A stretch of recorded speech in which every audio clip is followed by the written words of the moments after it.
যেইটা আপনার বিরুদ্ধে হবে, এই এস্টাবলিশমেন্টের বিরুদ্ধে, সেইটা হলো মব। আর যেইটা আপনার শত্রুর বিরুদ্ধে হবে, ওইটা মব না, ওইটা হলো মুক্তিযুদ্ধ। যে আপনার সন্তান কি ছাত্র রাজনীতি করে? যদি বিএনপি হন, আপনার ছেলে কি ছাত্রদল করে? যদি জামাত হন, আপনার ছেলে কি ছাত্র শিবির করে? কোনো মতে ইন্টার পাস পর্যন্ত করে, তারপর তো বিদেশ পাঠাই দেন। আপনার নিজের ছেলের এত ভালোবাসেন, মেয়েরে ভালোবাসেন, বিদেশ পাঠাই নিরাপদ রাখেন, আর এইখানে অন্যের সন্তানরা এসে জীবন যুদ্ধ করাইতেছেন, যে খুব দেশ উদ্ধার করতেছেন। এই প্রত্যেকটা শহীদ পরিবার থেকে একজন যদি জান বাজি রেখে নামে, তাহলে এখানে কি অবস্থা হওয়ার কথা ছিল বলেন?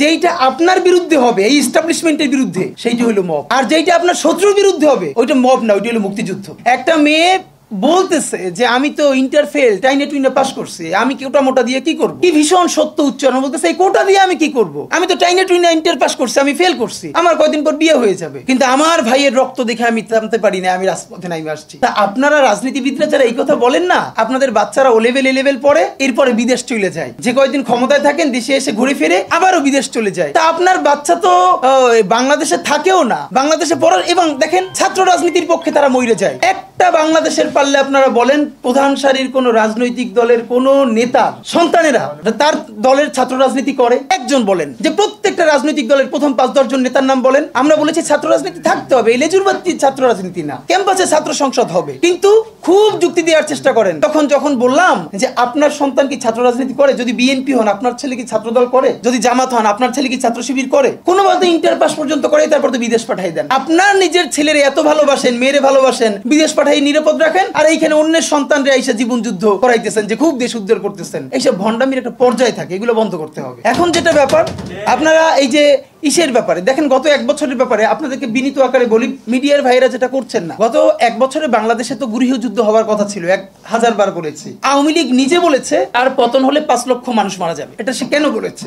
এটা শুধু এই কারণে বলে নাই আওয়ামী লীগকে ভয় দেখানোর জন্য না, সে জানে অনেস্টলি সে কত মানুষকে গুম করেছে, খুন করেছে, হত্যা করেছে। এই প্রত্যেকটা পরিবারের একজন করে মানুষ যদি আওয়ামী লীগের বিরুদ্ধে রুখে দাঁড়ায়, তাহলে তো আওয়ামী লীগের এখানে আও থাকার কথা না। আপনি ভাবেন, পিলখানা থেকে শুরু করেন যতজন অফিসার, সাপ্লাই যত গণহত্যা, এরপরে নিরাপদ সড়ক আন্দোলন থেকে শুরু করে প্রত্যেকটা জায়গায়, সর্বশেষ জুলাইয়ে মিনিমাম যে 1500 শহীদ, এই প্রত্যেকটা শহীদ পরিবার থেকে একজন যদি জান বাজি রেখে নামে, তাহলে এখানে কি অবস্থা হওয়ার কথা ছিল বলেন? অথচ অবাক হই, এইরকম গণহত্যার পরেও জুলাইয়ের শহীদের কোনো পরিবার কোনো রিভেঞ্জ নিল না। এবং এখানে অবশ্যই বিএনপি, জামাত ইসলামী, অপরাপর প্রধান রাজনৈতিক দলকে আমরা ধন্যবাদ দিয়েছি। তারা অত্যন্ত বিচক্ষণতার পরিচয় দিয়েছে, তারা রিভেঞ্জ নেয় নাই, মানুষকে দমিয়ে রেখেছে। কিন্তু এই গত 1 বছরে, এবং খেয়াল করেন মবের একাডেমিক সংজ্ঞা যদি ধরি, আমাকে খালেদ মহিউদ্দিন ভাইও জিজ্ঞেস করবার চেষ্টা করলো একই টকশোতে, মানে মব কি মানে হইলো, মবের এখন ভালো সংজ্ঞা হইছে যেইটা আপনার বিরুদ্ধে হবে, এই এস্টাবলিশমেন্টের বিরুদ্ধে, সেইটা হইলো মব। আর যেইটা আপনার শত্রুর বিরুদ্ধে হবে, ওইটা মব না, ওইটা হলো মুক্তিযুদ্ধ।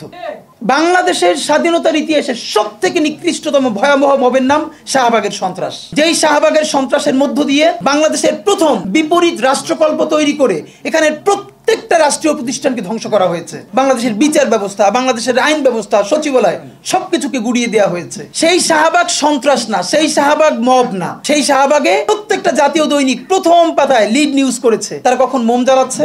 আমি নিজে দেখেছি, শাহবাগে তো দিনের পর দিন আমি দেখেছি, যখন 40 থেকে 50 জন লোক মাত্র, দুপুরে লোক নাই, তখন মিডিয়াকে বলে দেওয়া হয়েছে এমন করে উপর থেকে ক্যামেরা ধরতে হবে যাতে অনেক লোক দেখা যায়। সেভাবে করে করে লোক আনা হয়েছে, প্রত্যেকটা গার্মেন্টসকে বাধ্য করে লোক আনা হয়েছে। আমার বিশ্ববিদ্যালয়ে, তখন আমি ঢাকা বিশ্ববিদ্যালয়ে পড়ি, আমার ছাত্রলীগের যারা আমার সহপাঠী ছিল, ওদের রুমে dry cake, 7 up, Coke, Sprite, biryani দিয়ে ভরা থাকতো। শাহবাগ হলো পৃথিবীর এমন একটা আন্দোলন যেখানে কাচ্চি থেকে শুরু করে সমস্ত খাবার দাবার দিয়ে আন্দোলন করা হয়। তো ওরা সব রুমে নিয়ে আসতো, যেগুলো এক্সট্রা থাকতো ওরা আবার ফ্রেন্ডদেরকে ডাকতো, কার কি লাগবে নিয়ে যা।